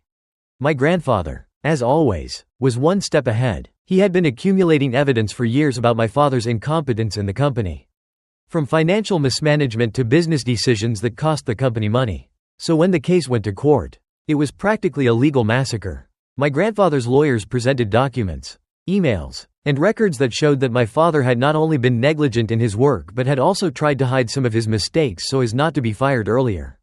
My father, for his part, seemed increasingly desperate during the trial. He even tried to use me as a kind of moral witness. He went so far as to say that my grandfather was acting out of resentment because I had influenced his decision. It was painful to hear him say those things, especially because I knew they were not true. But my grandparents remained firm. My grandfather made it clear that my father's dismissal was based solely on his job performance. And the lawyers backed up that claim with all the evidence they had gathered. As the trial progressed, I began to notice something curious. My father stopped sending me hate messages. At first, I thought he had given up. But then I discovered that his new wife, the secretary he had married, had filed for divorce. It did not surprise me. To be honest, she always seemed to me interested only in the money and stability that my father could offer her. And now that my grandfather had fired him and was in the process of losing the house, she simply decided to leave him. That blow was the final straw for my father. He was not only losing his legal case but was also being left completely alone. When he finally realized that he had no chance of winning the lawsuit, he decided to withdraw. It was an anticlimactic ending to something that had started with so much fury. But it was also a relief. My grandfather won the case and with it closed that difficult chapter for our family. While all this was happening, my relationship with my grandparents continued to improve. They gave me a safe space where I could begin to heal from everything I had experienced with my parents. My grandmother, in particular, made sure that I felt valued and loved. She cooked my favorite meals, helped me with my preparations for university, and was always there to listen to me. For the first time in my life, I felt that I had a family that really cared about me. One of the most shocking things that happened during this time was that my grandparents decided to buy the house where my father lived. It was company property, as I mentioned before, but my grandmother thought it would be better to secure it for me. Once the purchase was completed, they surprised me by telling me that they were going to transfer it to my name. They said they wanted to make sure I always had a place to call home, no matter what happened in the future. I did not know how to react. On the one hand, I was grateful. It was a huge gesture, something I never expected. But on the other hand, I felt strange accepting something that had previously belonged to my father. It was as if I were taking everything he had lost. However, my grandparents reminded me that this was not my fault. They told me that they were doing what they thought was right and that I deserved something good after everything that had happened. With the trial over and my father out of our lives, things began to calm down. My grandmother dedicated herself to decorating the house, making sure it was a cozy space for me, even though I would only be there a few months before going to university.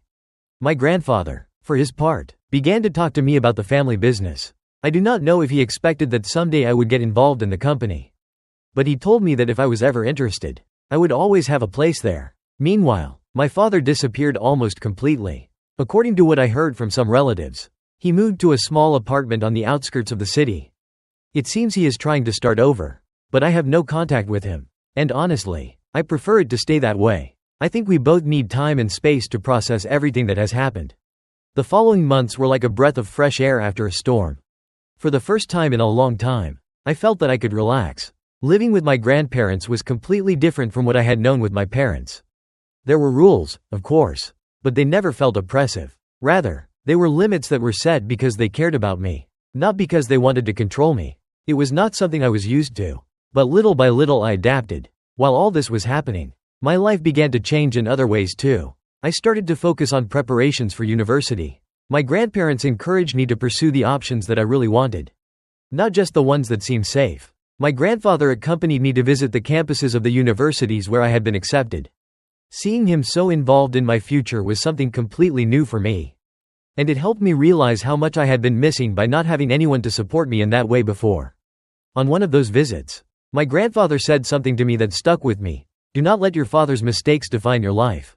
You have the opportunity to be someone completely different, and I am sure you are going to achieve it. That was the moment when I decided to leave behind all the guilt that I carried. I had spent years feeling as if everything bad in my life was somehow my fault. But now I was beginning to understand that it was not. Meanwhile, the drama with my father seemed to be finally coming to an end. After losing the case against my grandfather and facing divorce with his new wife, he had isolated himself almost completely. According to some relatives, he lived alone in a small apartment and was trying to start over. I do not know if he was really reflecting on his mistakes or simply looking for a way to survive. But either way, he was no longer trying to contact me, which was a relief. However, the aftermath of what happened was still present. My grandfather, although he did not openly admit it, was hurt by the way things had ended with my father. After all, he was still his only son, and I think part of him hoped that someday he could change. But at the same time, he was determined not to allow my father to harm our family again. That mix of feelings was something I also saw in my grandmother. Although they tried to maintain a strong facade for me, I knew that all this had affected them deeply. One day, while we were having dinner, my grandfather said something unexpected. If you ever decide to talk to your father, do not feel obligated to forgive him, but do not let hate consume you either. At the end of the day, it is not worth carrying that weight. Those words resonated with me for a long time. I had felt a mixture of anger and sadness towards my parents. But maybe it was time to start letting go of those feelings. Over time, I began to rebuild parts of my life that I had put aside. I reconnected with friends from school, who had always suspected that something was not right at my house, but never knew exactly. Some were surprised to learn what I had really been going through, but most just supported me without judging me. It was comforting to know that I still had people around me who cared about me. At home, my grandparents continued to show me unconditional support. My grandmother, always attentive, made sure that I had everything I needed for university, from clothes to school supplies. She even helped me decorate the room in the house that was now technically mine. Although I only planned to stay there a few months before moving to campus, I wanted to have a space that felt like a real home. On the other hand, my grandfather started to teach me some things about the family business.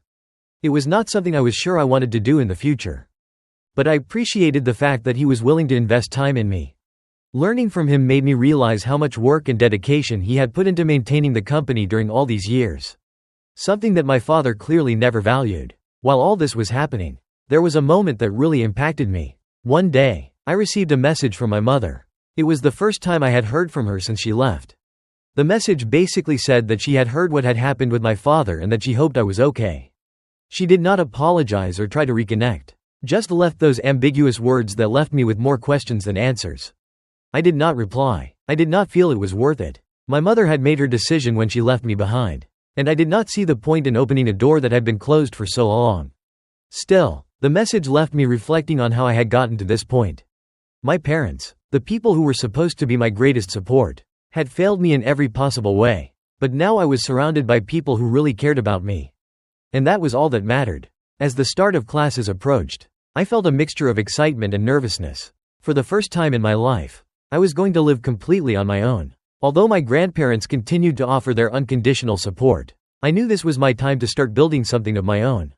It was an opportunity to leave behind all the pain of the past and start over. When the day finally came to move to the university campus, I felt a mix of emotions that was difficult to explain. On the one hand, I was excited. The idea of starting over, of having the freedom to live my life without the constant shadows of my parents, was something I had been looking forward to for a long time. But on the other hand, I was also afraid. I had spent most of my life in an environment where I always felt controlled, unable to make decisions for myself. Now everything was in my hands. My grandparents, as always, were there to support me. They helped me pack all my things and drove with me to campus. My grandmother cried a little when it was time to say goodbye, but she tried not to show it too much. My grandfather, in his typical style, just patted me on the shoulder and said, "You know you always have a place at home, but this is your chance to prove what you are capable of." Do not waste it. Those words stayed with me as I watched their car drive away from campus. The first few days at university were a bit overwhelming. There were so many new people, so many things to learn and adapt to. But at the same time, it was liberating. For the first time in my life, I had the opportunity to be who I really wanted to be without the restrictions or judgments of my parents. I met other students who came from different parts of the country, each with their own story and their own struggles. Although I did not share everything about my past, I realized that I was not alone. We were all there trying to find our way. Over time, I started to build a routine. I joined a couple of clubs, one related to literature and the other to outdoor activities. I had never had the opportunity to explore my interests in this way, and it was incredible to discover how much I enjoyed those things. I also made friends who became my daily support. They were genuine people, something I had always wanted to have in my life. However, there were days when memories of the past came back to my mind. Especially at night when I was alone in my room. I thought about my parents and everything that had happened. Sometimes I wondered if there was something I could have done differently. If somehow I could have changed the way they treated me. But then I remembered my grandfather's words. I could not let the past define me. And every time those thoughts overwhelmed me, I reminded myself how far I had come. Meanwhile, my relationship with my grandparents remained strong. We talked on the phone at least once a week, and they always made sure to remind me that they were there for anything I needed. In one of those calls, my grandfather mentioned that he had been considering some options for the future of the family business. He told me that although he did not expect me to join the company, he would always be open to teaching me if I was ever interested. It was a gesture that made me feel valued, although I was still not sure what I wanted to do with my life. The chapter with my father seemed to have definitely closed. After losing the trial and the divorce with his wife, he simply disappeared from the radar. Some relatives mentioned that he was living alone and working at something small. But no one seemed to have much contact with him. And honestly, I did not look for him either. I had spent so long trying to please someone who was never going to be satisfied that I no longer felt the need to maintain that connection. There was a moment, a few weeks after starting classes, when I found myself reviewing some of the old messages that my father had sent me. I do not know why I did it. Maybe out of curiosity or because I was still trying to understand how everything had gotten to that point. Reading them, I realized how much I had changed since then. Those messages no longer affected me in the same way. I no longer felt that mixture of anger and pain that used to consume every part of my being. Instead, I felt something I never thought I would experience: indifference. That was the moment when I really understood that I was moving forward. My life was no longer defined by resentment towards my parents or by the fear of repeating their mistakes. Now it was mine, completely mine, and although I still had a lot to learn and discover, for the first time in a long time, I felt that I was on the right path. Story 5. My crazy mother-in-law demanded I divorce my husband after she arrived unannounced at our house and saw her son cooking alone while I was attending my mother's funeral elsewhere. A couple of weeks ago, my life took an unexpected turn when I received a phone call that changed everything. My mother, who lived in a city a few hours away, passed away suddenly. The doctor told me she had suffered a heart attack, but there were no signs that something so drastic could occur. The news left me completely bewildered, especially because, due to the distance and work commitments, I had not seen her for more than 3 months. However, the need to be with my family made me drop everything and travel immediately. The pain of losing her was profound, but the feeling of not having been by her side in those last months weighed on me even more. The decision to return was quick. I had no time to lose. And although my husband understood, he did not stop worrying about me. After the funeral, I decided to stay a few more days in my hometown as I felt my father needed company. Even though my husband agreed with this, he also had to return to the city due to his work commitments. I knew he would be fine for a few days since he would be alone at home, which did not seem like a problem. After all, he is an adult, and although our life together was full of details, he had always managed with independence. What I never imagined is what would happen when my mother-in-law decided to make a surprise visit while I was staying with my father. My husband was alone at home a few days later when my mother-in-law appeared unexpectedly. This in itself was not a great inconvenience since she used to stop by the house from time to time to see how her son was doing. However, the real problem came when, upon arriving, she encountered a scene that she found absolutely intolerable. My husband was cooking, something he had never done in her presence in the past. I always took care of the food because I enjoyed cooking, and he, for his part, preferred to avoid the kitchen. But when I left, he had no other option than to do it on his own. My mother-in-law's reaction was exaggerated, to say the least. For her, seeing her son in the kitchen was something completely unacceptable. She began to say that it was a great irresponsibility that he was cooking for himself. As if that were something typical of a child or negligence on my part. The situation became even more absurd when she later called me to express her concern. According to her, the simple fact that he was taking care of something as basic as preparing his own food meant that I was not fulfilling my role as a wife. She found it unthinkable that a man would cook for himself. And even worse, that I would allow that to happen. In the middle of this conversation, what left me completely speechless was what she said next. My mother-in-law, in a very serious tone, told me that if I really loved my husband, I should divorce him because a man his age should not have to worry about things like food. According to her, it was a big mistake to allow him to do those things alone. She suggested that I should immediately return home and put things in order because apparently I was not being the wife he needed. For her, the kitchen was not just a place where food was prepared but a sacred place that should be strictly reserved for the woman of the house. All of this left me completely stunned. My mother-in-law had crossed a line I never imagined. It was hard to believe she was serious. But she was. She was not only attacking me for something as trivial as allowing my husband to cook for himself, but she was also judging me as a wife and somehow questioning my love for him. While I always knew she had a traditional and somewhat rigid view of the role of women, I never imagined we would reach a point where she would accuse me of not being enough for my husband. I decided I could not continue listening to those absurd criticisms and, after a moment of deep breathing, I responded firmly. I explained that my husband was an adult and could take care of himself. He did not have to depend on me to do everything for him. After all, we were married, and in a marriage, we both have responsibilities, but it is not one person's job to be responsible for everything the other does. Besides, I was going through a very difficult time of mourning, and my priority at that moment was to be with my father. My mother-in-law did not seem to understand that and, instead of offering me words of support, she was attacking me. That was the first big clash between us. The call ended abruptly, and I blocked her number to try to calm down. I felt it was not worth continuing to argue with someone who did not understand the situation. I was completely tired, and the last thing I needed was a useless argument about something so irrelevant when my life was full of much deeper emotions. I tried to call my husband to talk, but he was asleep at the time, so I decided to call my father-in-law hoping he could mediate the situation. My father-in-law has always been a balanced person, very different from my mother-in-law, and I trusted that he could understand what was happening. I explained the call I had received and asked him to try to calm his wife, as I did not see how things could improve that way. My father-in-law, as always, was understanding, but what happened next surprised me more than I imagined. My father-in-law, upon hearing what had happened, was concerned but reassured me by saying that I should not pay too much attention to his wife, since, as I well knew, she had her own deeply rooted beliefs and opinions. Over the years, my father-in-law had tried, without much success, to make my mother-in-law more understanding and open-minded, but clearly he had not succeeded. However, he assured me that he would talk to her, that he would try to calm her down and make her understand that her comments and attitudes towards me were not appropriate. What surprised me was that after our conversation, my father-in-law not only tried to mediate between us, but he adopted a completely different attitude with my mother-in-law. I found out from my husband, who called me shortly after, that my father-in-law had begun to treat my mother-in-law more strictly. He decided to make her go through what he considered a lesson. According to my husband, his father had told my mother-in-law that if she thought a wife should attend to all her husband's whims without him having to do anything for himself, then she should experience what it would be like if she were the one who had to take care of everything. My father-in-law entrusted her with all the responsibility of household chores, from cooking to cleaning, and even asked her to take care of the shopping. My father-in-law, apparently, also decided to temporarily suspend the services of the housekeeper that she had enjoyed for years so that my mother-in-law could feel what it was really like to be in charge of the house.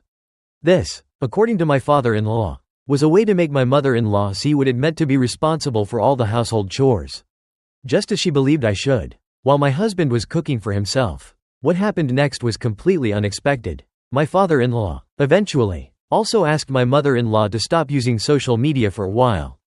As I mentioned before, my mother-in-law is a very traditional person, but she also likes to spend hours gossiping on social networks and sharing opinions about everything she sees.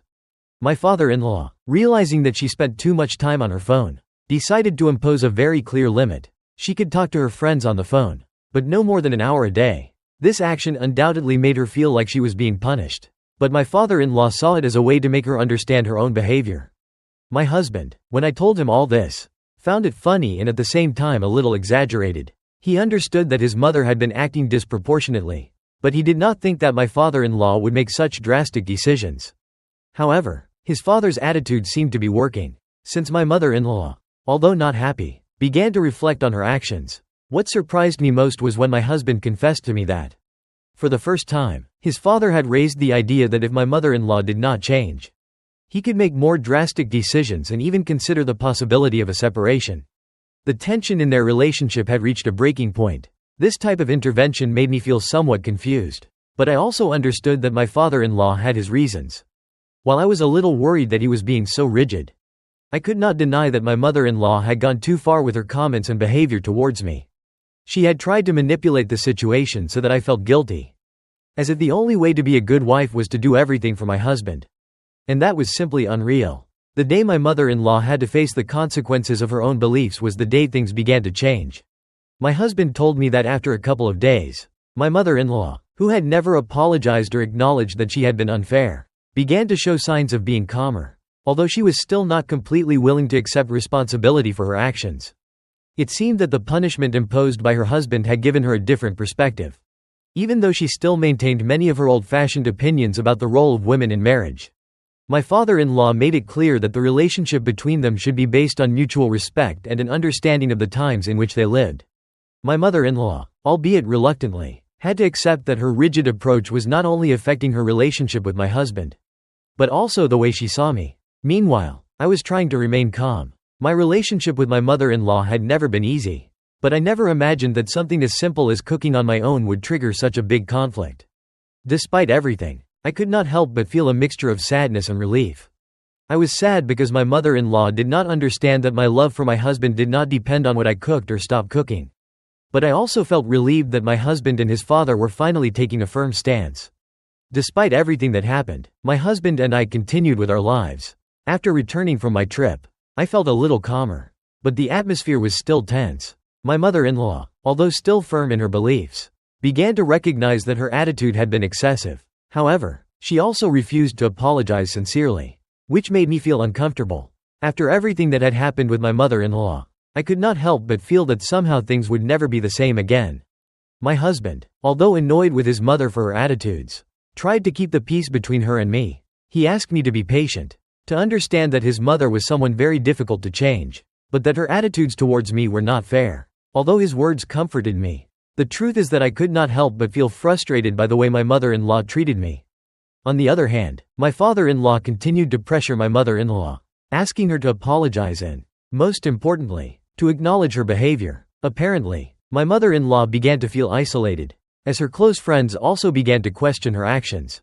On more than one occasion, my father-in-law told me that his wife was not entirely happy with what he had done. But at the same time, she could not deny that it had been necessary. The most shocking thing was when, after a few days, my father-in-law called me to tell me that finally, my mother-in-law had begun to see that her attitudes had gone too far. However, even though she acknowledged that she had been excessive, she refused to apologize to me directly. What she did do was make the decision to give me space. And for the first time in a long time, she accepted that I had the right to make my own decisions within my marriage. Although that was a step forward, I was left with a strange feeling. I could not stop wondering if my mother-in-law really understood what she had done, or if she was just taking that stance because things were going wrong for her. As much as they told me that people change, I was not so sure that she would, especially because deep down I felt that her vision of roles in marriage remained the same. On the other hand, my relationship with my husband moved to a much firmer ground. Throughout this whole process, we both learned to be more transparent about our expectations.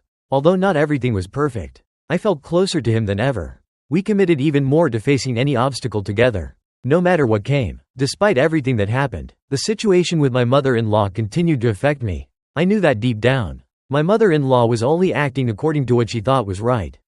But that did not make her behavior fair or logical. What bothered me most was that even with everything that happened, she was still the same. She had not shown a glimmer of wanting to change her way of thinking. And that made me doubt how sincere the change that my father-in-law had imposed was. It was not that I did not want to believe in an improvement in her attitude, but it seemed to me that it was all about a temporary arrangement, not a deep reflection on her behavior. Meanwhile, my father-in-law continued to let her know that if she did not really change, the consequences would be more serious.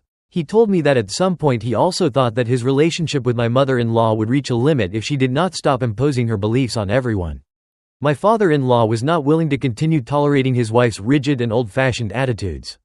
But unlike my mother-in-law, he was willing to commit to change, even if it meant having to separate from her if necessary. Shortly after, my husband and I had a conversation about the future. We had talked a lot about everything that had happened, and even though the conflict with his mother had distanced us a little, what impressed me most was that he also recognized that his mother had crossed a line. Over the years, he had always been very close to his mother, but what had happened with my mother-in-law made him realize that although he loved his mother very much, he could not allow her to interfere so much in our life as a couple. My husband assured me that he was not going to let his mother separate us. He promised his mother that they would talk, but this time things would be different. He was going to be clear with her about what he was willing to tolerate and what not. For me, that meant a lot. Despite everything, my biggest fear was that the situation would not improve. But my husband's words gave me some hope. I decided that for the sake of our relationship I should not continue focusing on what my mother-in-law thought. I knew that her opinion about marriage and family roles was very different from mine. And although I did not expect her to change overnight, I understood that I could not control it. The only thing I could control was how I responded to her attitude. Despite everything that had happened, my husband and I continued with our lives and I decided to focus on what really mattered. My relationship with him. I did not allow what happened with my mother-in-law to interfere with our love or our happiness. However, I could not deny that the situation still left me with a feeling of discomfort. Since I never imagined that a disagreement as trivial as the fact that my husband cooked for himself would trigger such an intense series of events. The situation, although it seemed to be calming down, continued to linger in my mind. My mother-in-law, although she had stopped making such abrasive comments, still maintained her stance. At first, I thought that everything would be resolved once she saw that the dynamics of our relationship were not going to change. But as the days went by, I realized that it was not that simple. As much as my husband tried to manage the situation with his mother and set limits, there was something in me that was still restless. The relationship with my mother-in-law had never been easy, but this time I felt that a line had been crossed that could never be erased. My husband and I had several conversations about what to do with the situation. Although he supported me, he also understood how difficult it was for him to grow up under the shadow of a dominant mother. It had greatly marked his personality. He had always been the perfect son, the one who never disobeyed his mother's expectations, even when it meant not expressing his true desires or having opinions different from hers. In a way, I had come to be an escape for him. With me, he could be himself without the pressures of fulfilling a pre-established role. But now the situation was different. My mother-in-law not only saw me as a threat, but her attitude was also beginning to affect her relationship with her own son. As the days went by, my mother-in-law continued with her attitudes. And although she was no longer so open in her criticisms, I felt that the atmosphere was still tense, especially when we had family gatherings. She tried to hide her disapproval, but I could notice the looks and veiled comments she made when she thought no one was listening. It was a constant feeling of discomfort that forced me to ask my husband again and again if he felt the same way. One afternoon, after one of those meetings, my husband and I had a deep conversation. He confessed to me that although the situation hurt him a lot, he was beginning to see more clearly what was happening. He knew that his mother would never accept that her son was so independent, that he had his own space in the relationship, and that he did not depend entirely on her to make decisions. My husband felt trapped between his loyalty to his mother and his love for me. He understood that he had to do something more so that my mother-in-law understood that our marriage was a priority and that as a couple we both had to make our own decisions without anyone imposing outdated norms on us. After that conversation, my husband decided to talk seriously to his mother. He was no longer going to ignore her comments or try to downplay things. He knew that the change had to come from him because, in the end, my mother-in-law was never going to see me in a good light. It was not just because of the way she saw me but because of her idea of what a marriage should be and what role the wife should play in all of this. She was a woman very rooted in her beliefs, and my husband finally understood that he could no longer tolerate his mother trying to control him, much less trying to interfere in our relationship. The day my husband decided to talk to her, he realized that things would not be easy. My mother-in-law did not immediately accept what he told her. She got upset, and at first, she tried to manipulate him with the classic "you do not understand what is best for you" and with her attitude of wanting to fix everything her way. However, this time it was different. My husband did not get carried away by his mother's words. With a calmness he had never shown before, he explained that although he loved her very much, he could no longer allow her to dictate what he should do in his personal life. The discussion was long, and although it did not end with an immediate resolution, my husband finally made it clear to her that she needed to accept that our relationship was changing. We were not the same as before. And her interventions were only causing more harm than good. My mother-in-law's response, as expected, was not easy. She felt rejected, hurt, and above all confused. For her, seeing her son make those decisions was as if he were abandoning her. She did not understand that her son's love for her did not mean that he had to live by her rules. In the weeks that followed, my mother-in-law tried to approach again, but with a more reserved attitude. Although her behavior did not change completely, there was a small difference in the way she began to treat me. Instead of making passive-aggressive comments about our relationship or the decisions we made as a couple, she chose to remain silent. That was her way of accepting, at least partially, that things were no longer as before. What struck me most was that although my mother-in-law never fully accepted the change, she gradually began to make fewer comments about our lives. Sometimes I found myself wondering if she was really understanding what had happened or if she was simply waiting for things to return to their previous state. I knew that my mother-in-law would not change overnight, but at least there was a kind of truce. Despite the progress we had made, my husband and I were still dealing with the aftermath of this family conflict. My husband assured me that even though his mother felt disappointed, he had made the right decision. He understood that at times family can be a great emotional burden. But he also understood that our relationship should come first, especially when it came to our values and our decisions as a couple. The fact that my mother-in-law had remained silent for a while, although painful, was a sign that things were changing. Sometimes I felt guilty for not having been more understanding, but on the other hand, I could not allow her behavior to further affect my well-being or my marriage. As time went by, I began to feel that family tensions, although not completely resolved, were at least stabilizing. My mother-in-law, although she still held her opinions, had stopped making direct comments about our lives and instead chose to stay on the sidelines. On many occasions, her attitude was somewhat cold. But at least I no longer felt the constant pressure of having to justify my decisions or my place in the marriage. Although her behavior was still a bit unsustainable, I had at least come to the conclusion that even though she did not accept everything I did, she should respect it. The real test, however, came when we had to face a new family reunion. Although it had been a while since the last confrontation, the reunion with my mother-in-law and the other family members always left me with a feeling of discomfort. During that meeting, my mother-in-law was more reserved than ever. She avoided looking me directly in the eye and seemed to be meditating every word before speaking. I could not help but feel that no matter how calm everything was apparently, there was a latent tension in the atmosphere. At that moment, my husband decided to take control of the situation. After everything that had happened, he realized that the only way to move forward was to set clear boundaries.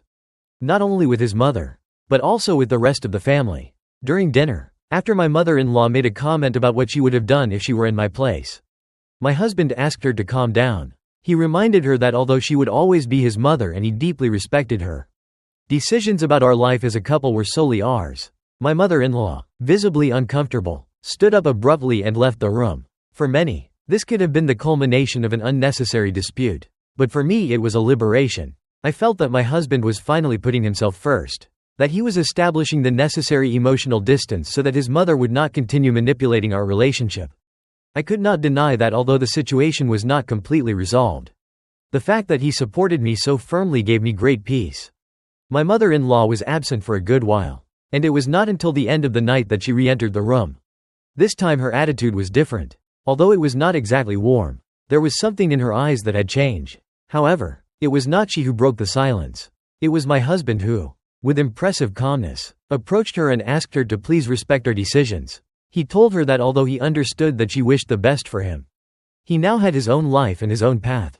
After a tense moment of silence, she nodded as if finally accepting what was happening. Even though she did not fully understand it, the rest of the night was quiet, although charged with a subtle emotional tension that I could not ignore.